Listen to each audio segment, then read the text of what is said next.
Guten Tag, meine lieben Schüler. Ich bin also hier, um euch die Methode der Certification KMK zu erklären. Alors, vous avez eu ce devoir maison. Brauchen wir Hausaufgaben de la schriftliche Kommunikation, donc la dernière partie de l'expression du jour de l'écrit que vous aurez. Il faut savoir que vous avez donc 3 points qui sont toujours les mêmes, quel que soit le sujet, plus ou moins. Donc, le premier d'entre eux, c'est Gib alle 4 Aussagen aus dem Internetforum mit eigenen Worten wieder. C'est le premier point, vous voyez, qui est là. Donc, vous devez retranscrire avec vos propres mots les différentes opinions des personnages. Et pour cela, utilisez les expressions de l'opinion. Er denkt das, sie glaubt das, sie ist der Meinung das, sie meint das. Je les mettrai dans la description de la vidéo. Comme ça, vous pourrez les réutiliser facilement. Donc, denken veut dire penser, meinen veut dire avoir l'avis de, ich bin der Meinung, être d'avis que. Il y a aussi glauben qui veut dire croire. Et vous avez enfin finden qui veut dire trouver.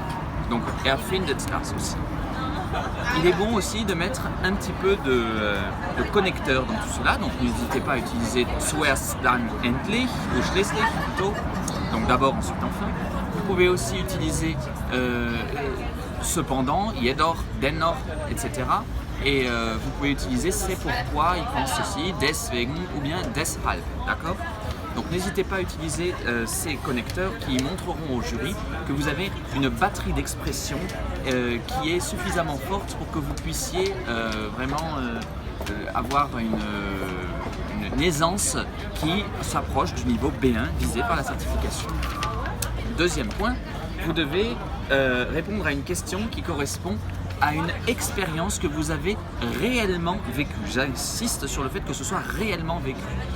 Du moins, même si c'est faux, mais en tout cas, vous devez faire comme si vous l'aviez réellement vécu. Donc, wie sieht es an deiner Schule mit Hausaufgaben aus? Berichte ausführlich. Donc, on vous demande de répondre exhaustivement, c'est-à-dire en donnant beaucoup d'explications. Et là, la question, par exemple, c'est « Et comment c'est dans ton école avec les devoirs ?» Donc là, vous devez simplement expliquer comment ça se passe. Donc là, n'hésitez pas à utiliser des propositions complexes du type « Wenn ich in der Schule bin », lorsque je suis dans l'école, etc. Ou bien des propositions en weil, en das, en obwohl, même si, etc.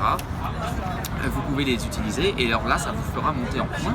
Et pour avoir tous les points, vous devez donner 2 exemples précis sur cette situation-là. Donc par exemple, je suis à l'école, j'ai devoir fait, ou le dispositif est personnalisé ou je sais pas quoi. Mais chez moi aussi, je peux faire mes devoirs et apprendre les tests et le vocabulaire. Je préfère l'apprendre chez moi et faire plutôt des exercices là. Vous voyez, vous avez donné 2 exemples, c'est très bien. Et alors là, vous avez tous les points et en, bien sûr, reliant tout cela. Le troisième point, wie ist deine Meinung zu dem Thema? Et quelle est ton opinion sur le thème? Begründe deine Meinung ausführlich. Justifie ton opinion exhaustivement. Vous devez donc donner cette fois-ci une opinion qui n'est pas qui ne s'appuie pas sur des choses concrètes et réelles, mais plutôt sur des choses qui viennent de la réflexion. Donc vous voyez, le deuxième point c'est la réalité, le troisième point c'est la réflexion, c'est plus philosophique. Et alors là, vous devez dire, là vous réutilisez les mêmes expressions que le premier point, ich denke das. Moi je vous conseille d'utiliser aussi le meiner Meinung nach. D'après moi, toutes les copies l'utilisent tout le temps, donc n'hésitez pas vraiment. Ich bin der Meinung das, ich glaube das, n'hésitez pas aussi à justifier.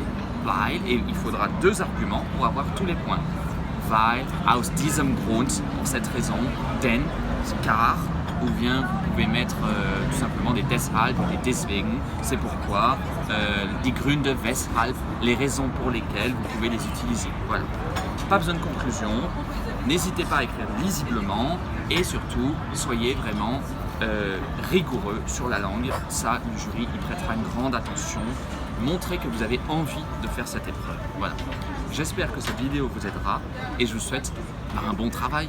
À bientôt.